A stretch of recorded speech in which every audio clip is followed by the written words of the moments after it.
है। नंदू अपने स्कूल पहुंच जाता है। नंदू स्कूल पहुंचकर देखता है उसके दो दोस्त फोन पर गेम खेल रहे हैं। अरे रमेश, ये तुम क्या कर रहे हो? नंदू, पता है एक बहुत ही अच्छा गेम है। पबजी गेम का नाम सुना है? ये वही गेम है। तुम्हारे पास ये फोन आया कहाँ से? अरे नंदू, ये क्या पूछ रहे हो? इसके पास पैसों की क्या कमी? इसके पापा जमींदार जो ठहरे। और तुम्हारे पास फोन कहाँ से आया? तुम्हारे पापा तो जमींदार नहीं है। मैंने पापा से बहुत जिद की, फिर पापा ने मुझे दिला ही दिया मजबूर होकर। रमेश और सुरेश गेम खेलते रहते हैं और नंदू ने देखकर मन ही मन सोचता है, काश मेरे पास भी एक फोन होता, मैं भी इन्हीं की तरह गेम खेलता।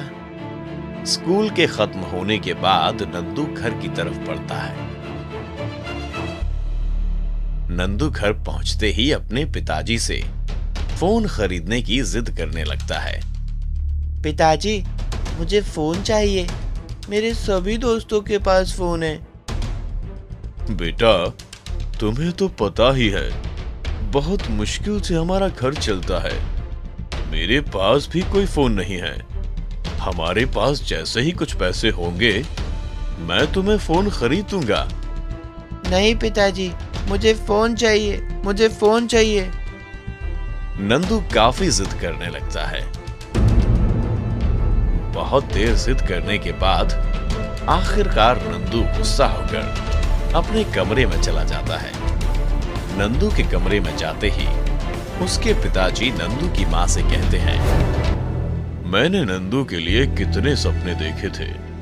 मुझे लगता था कि वो पढ़ लिख कर हमारा नाम रोशन करेगा।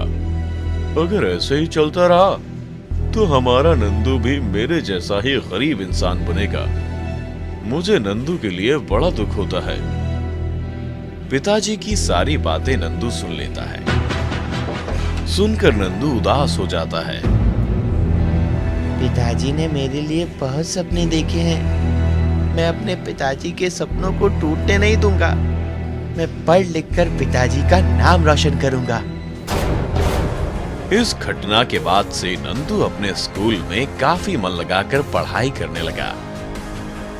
नंदू की स्कूल की पढ़ाई खत्म होने के बाद नंदू को एक अच्छे कॉलेज में पढ़ने का मौका मिलता है और उसके अच्छे रिजल्ट की वजह से उसे स्कॉलरशिप भी मिलती है। बेटा, शहर जाकर अच्छे से पढ़ाई करना। जिस तरह गांव में तुमने हमारा नाम रोशन किया है, उसी तरह शहर में भी हमारा मान रखना बेटा। ठीक है पिताजी। पिताजी, मैं जरूर आपका नाम रोशन करूंगा। ठीक है पिताजी, मैं चलता हूं। नंदू रास्ते में रमेश और सुरेश से मिलता है। अरे नंदू, कहाँ जा रहे हो? मैं पढ़ने के लिए बाहर जा रहा हूं। तुम लोग क्या करने वाले हो? हम क्या करेंगे? हमें पैसों की कमी थोड़ी ना है। ठीक है नंदू, अपना ध्यान रखना। अरे रमेश, अच्छी से खेल, वरना हम ये गेम हार जाएंगे। नंदू वहां से चला जाता है।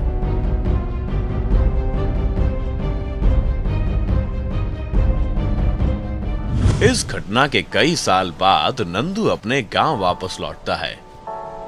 नंदू एक फौजी की पोशाक पहने हुए होता है। नंदू को रास्ते से गुजरता देख रमेश और सुरेश उसे पहचान लेते हैं।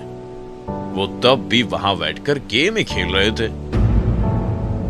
रमेश और सुरेश की पोशाक से लग रहा था कि अब वो पहले जैसे अमीर नहीं थे। भाई, तुम नंदू ही हो ना? हाँ, क्या तुम दोनों रमेश और सुरेश हो? बिल्कुल सही कहा।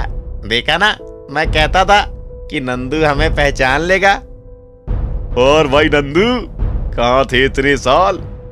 और ये फौजी की पोशाक में कैसे? नौकरी वोकरी मिल गई क्या? लेकिन तुम दोनों तो बिल्कुल भी नहीं बदले। आज भी तुम ये गेम खेल रहे हो। क्या है क्या इस गेम में? भाई, हम ये गेम छोड़ना चाहते हैं, पर पता नहीं क्यों हम इसे छोड़ ही नहीं पा रहे हैं। वैसे तुम लोगों के पास तो बहुत सारा पैसा है, अगर तुम गेम खेलो तो भी तुम्हें कोई परेशानी नहीं होगी। नंदू भाई वो काफी पुरानी बात है, तुम्हें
दिखाओगे।